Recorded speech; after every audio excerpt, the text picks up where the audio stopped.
Hey, it's the holidays, and this is Positive Partners. So we're going to talk about pets, cats and dogs as gifts for the holidays. Stay tuned.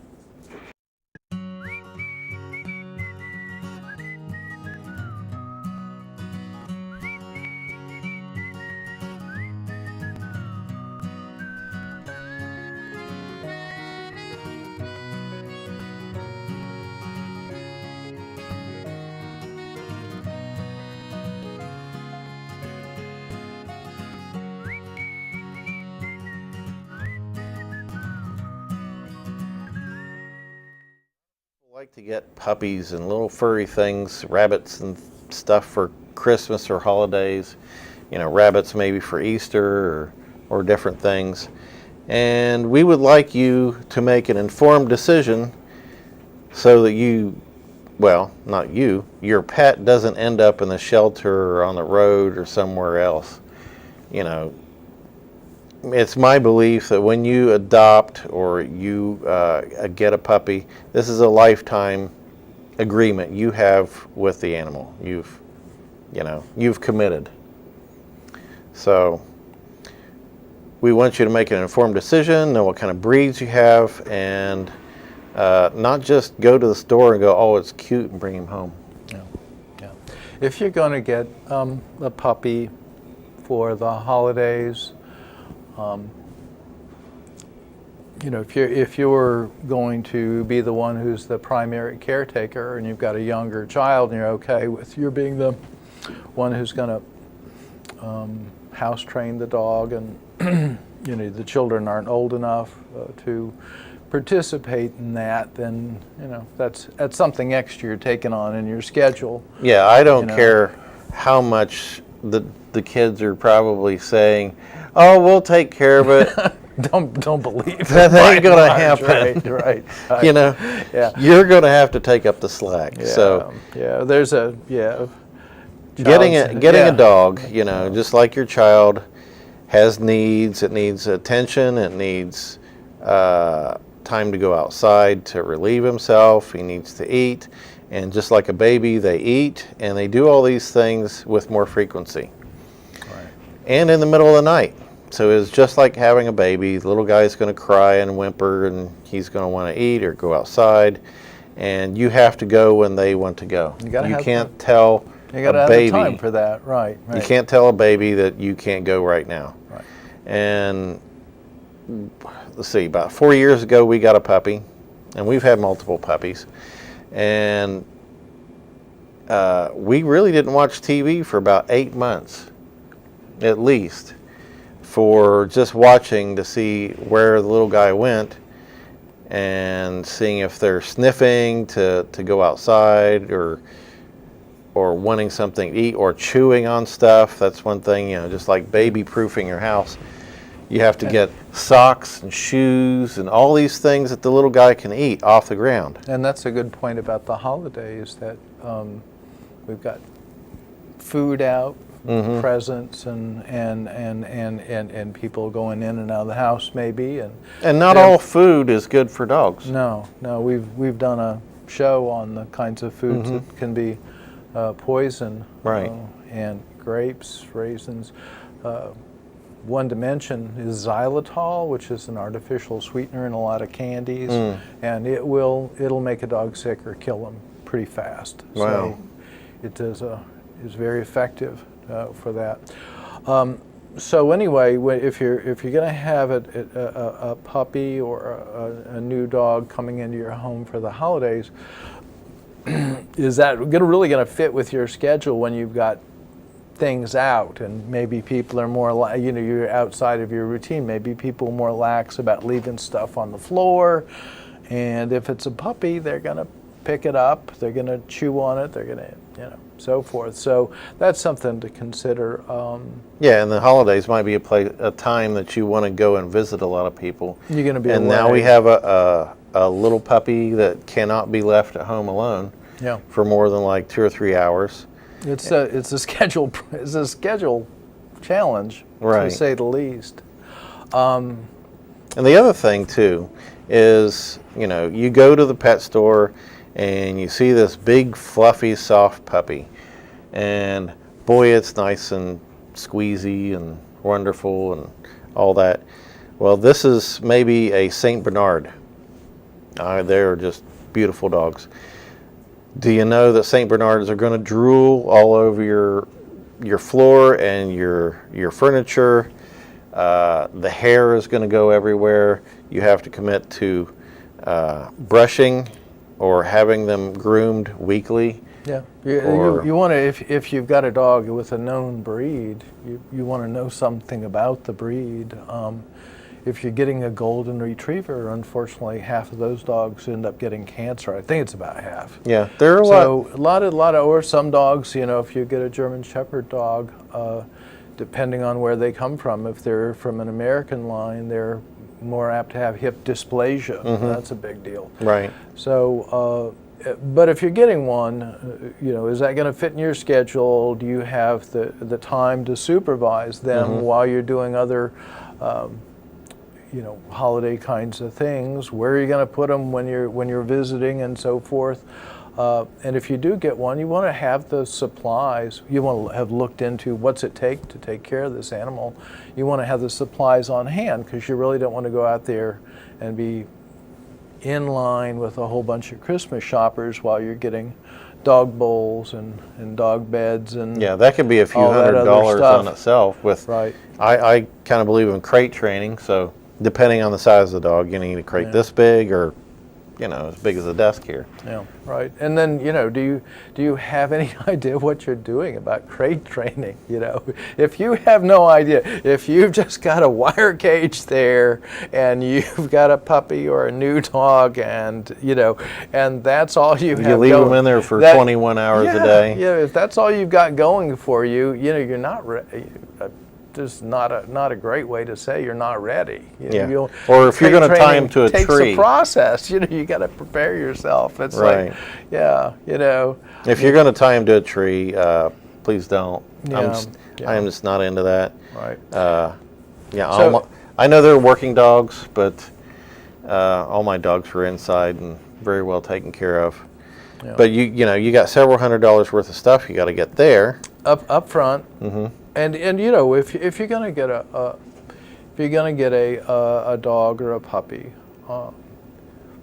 why not go to a shelter? You know, when you look into it now, I'm sure there are some pet places that have reputable suppliers breeders. Of their local breeders and so forth. But you know, if you can't go and visit that breeder where that puppy came from, right. Well, you're just taking someone's word about the conditions and the genetics, because genetics means a lot. That can mean bad hips, which one of my dogs had. Well, two of my dogs now have bad hips, and that surgery can be anywhere from $1,800 to $4,000 probably if you got to get both hips done. Right. So you're there's talking that about cost. a great deal of cost with an animal. So you might want to get pet insurance, but you got to research the pet insurance and see what it covers. Does it cover the genetic problems that your dog may have? Yeah, and do you really want to be dealing with another insurance company? But anyway, I looked into it for mine, and it was like $80 a month. Yeah, and then you know, what do they cover? You know, but right. And so that's a whole nother thing to look into. I mean, the reputability of the company, but. With getting a dog from a pet store, a number of those animals. Now, Ohio has recently had some stricter laws about puppy mills. Right. That was great. You know, that is. If that goes far enough, if that goes, can be debatable. If it goes far enough, right. But you've got, depending on the behavioral stability, health of this puppy depends on a lot of things. You know, what are the parents like, and how much stress is that mom under? And there's some of these puppy mills where these moms are confined to small spaces. They are just used as basically a breeding It's just a machine. It's just a biological breeder machine. Right. Excuse me. And they're put in these very small spaces, these very stressful circumstances, and that stress on that mom dog affects the physiology and even some of the changes to the what personality, what DNA switches are turned on into this puppy, and if they're brought up in a high stress environment, that's going to affect how reactive that puppy may be. So you really want to know who the breeder is. Well, anyway, they're not changes to the DNA, but they're changes to how that DNA is switched on. And off. I have You're one going of to have those. a dog that's more programmed to Right. to be responding in a reactive way to stress. Right. I've got a dog that was born to a mother who was basically homeless, locked in a garage, and I think her and the pups all had to fight for their food. Right. And for everything that they had. And so this dog has bitten my other dogs and fighting for anything that drops on the floor. And we got the pup when it was eight weeks old. So it didn't have a lot of programming, but it's still ingrained to her this day, and she's like 4 years old, and she'll still fight you for anything on the floor. Yeah. And that's nothing that we taught. Right. Right. Just an example of what you're talking about. And so you might consider you want to look, if you're thinking of buying at a store, just like you'd want to know, what's this car dealer's reputation? You know, what's this store's reputation? Where are the kennels? And go look at them. You know, find out what you can. I suggest going to a regular breeder, because a regular breeder, somebody who actually shows that breed, they do the genetic makeup of the dog. If they're being responsible, right? They have OFA and HIP certifications, and they know everything about the bloodline. Right. And here's your puppy, and you're going to pay probably half as much as you would from a breeder than you would a store. Yeah, stores can be expensive, and so look up the puppy mill situation, and if you want to get a purebred dog, you have to have a whole lot of confidence in where that animal's coming from. And I've done that. I went to a pet store, and it's like, let me see their papers. So I saw the papers. Papers that doesn't really tell you anything about the quality But I saw what of the life. breeder was. Yeah. I Googled the breeder. That's a and good it point. said that, okay, this is a Missouri puppy mill, and this guy's been in trouble for 10 years. Right. For poor conditions. Right. So there you go. And another one is, go to a shelter. If you get a mutt, there's such a thing as hybrid hardiness.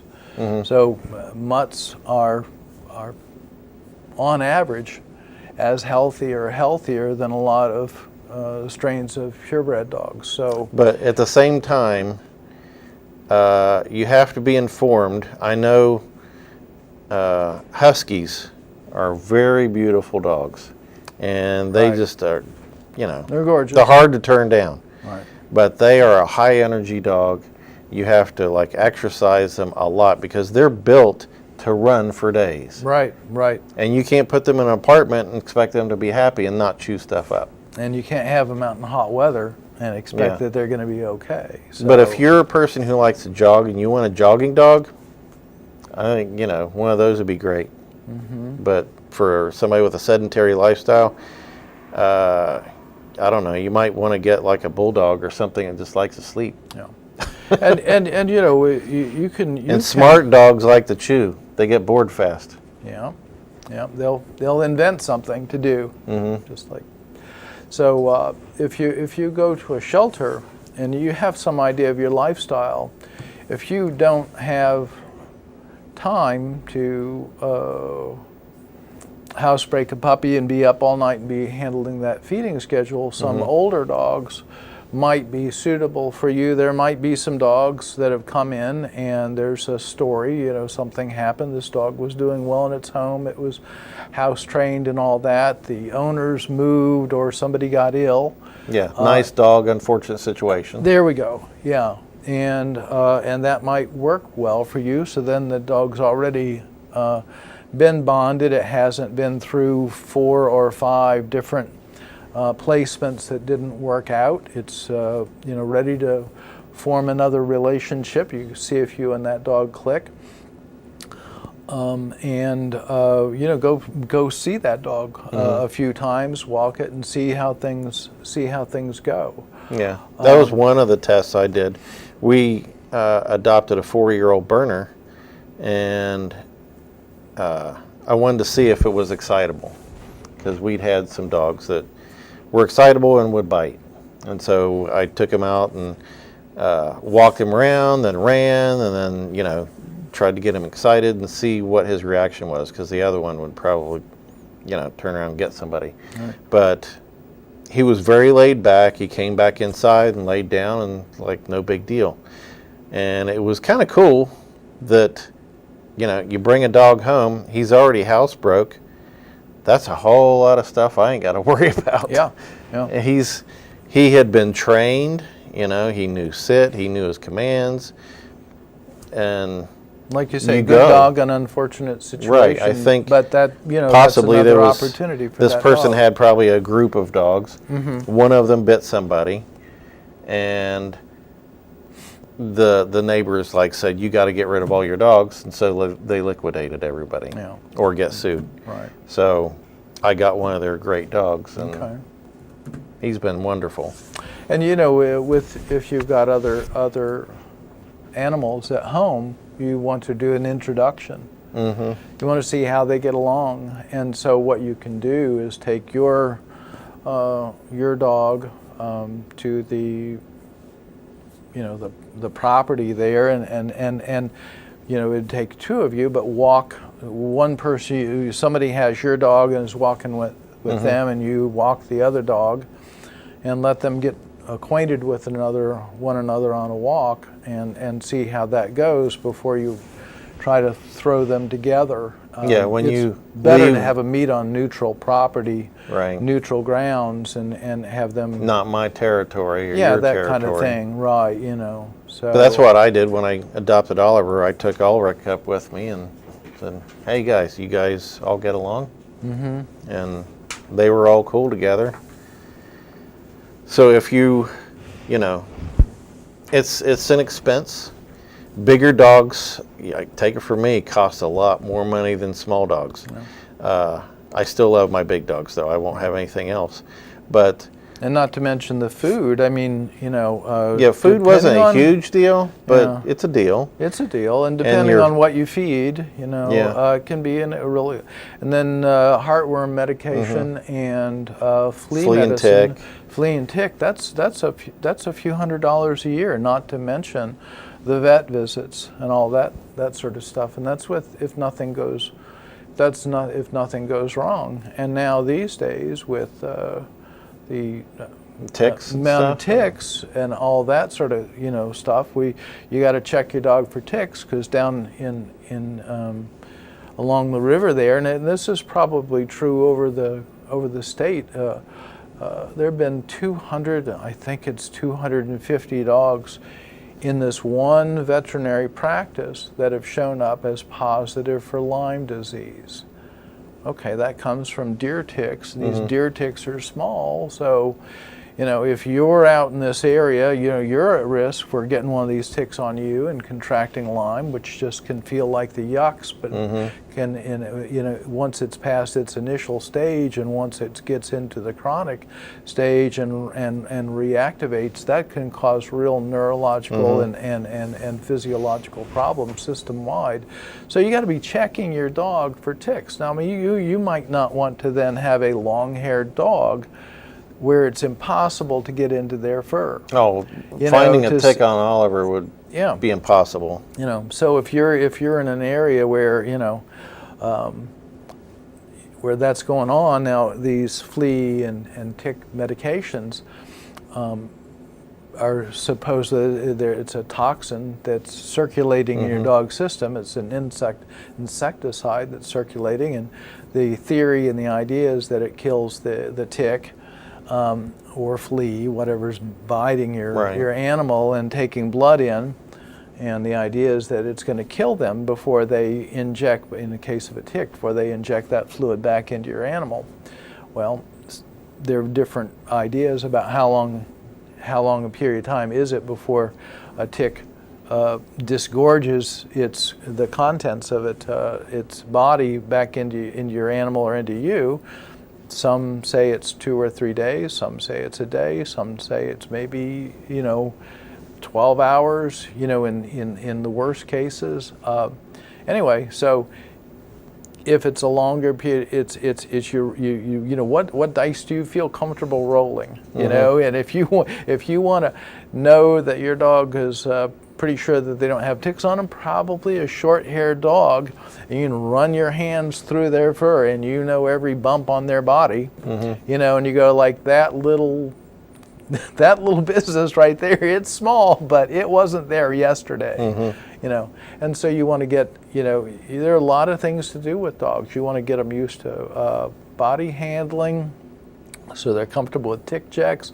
So Number one, socialization between dogs and other dogs and dogs people. And people, right. And when you in situations, whether you live in a city or somewhere where there's noises and different things. And when you bring a dog home,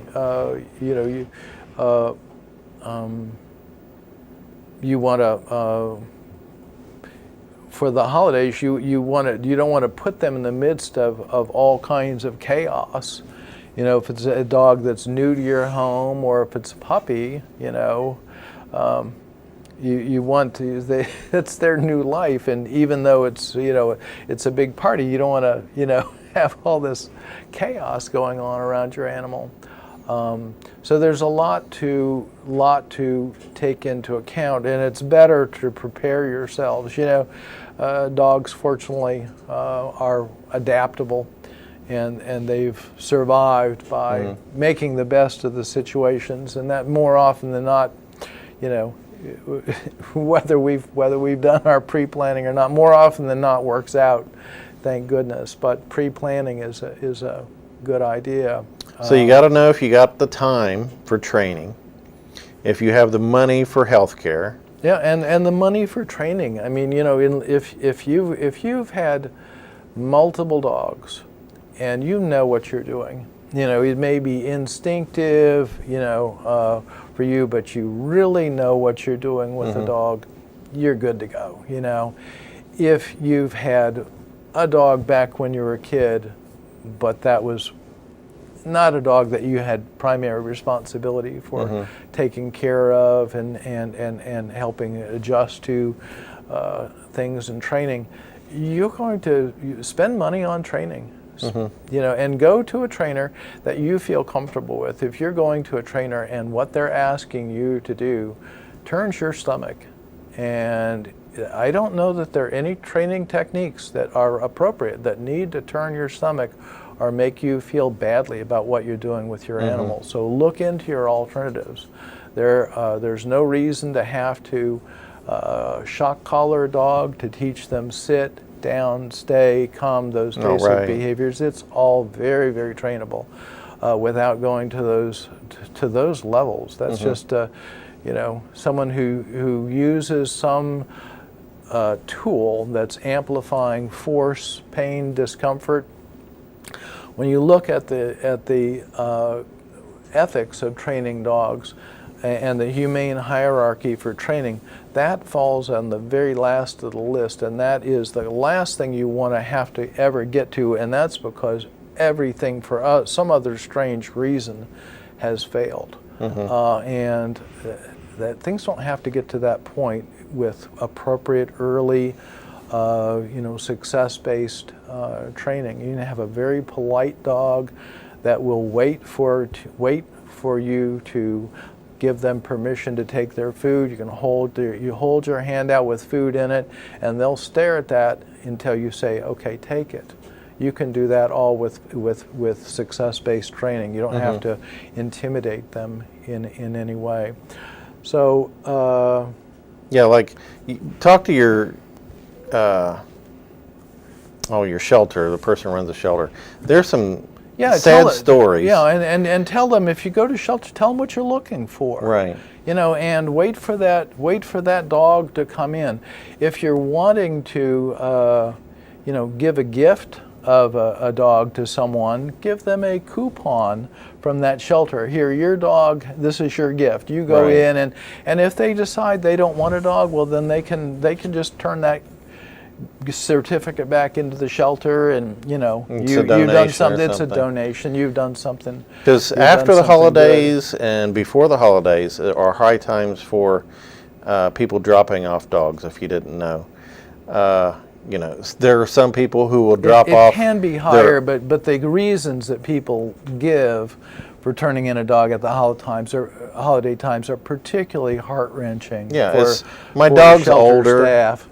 My dog's old. I want a new dog. It's this. Like I said at the beginning, you've adopted him for his lifetime. Yeah. There was one I was witness to. The lady came in, brought the dog. He peed on the couch once. It's like, that's going to happen. Well, it's a new couch. Yeah. Well, so here's the dog. She simply had no idea what she was doing, and and sometimes we don't. So that's why I advocate breed, being informed. Pit bull or a bulldog, look into that particular animal. Breed-specific legislation has been thrown aside, and so it depends on the animal, and it depends on your situation.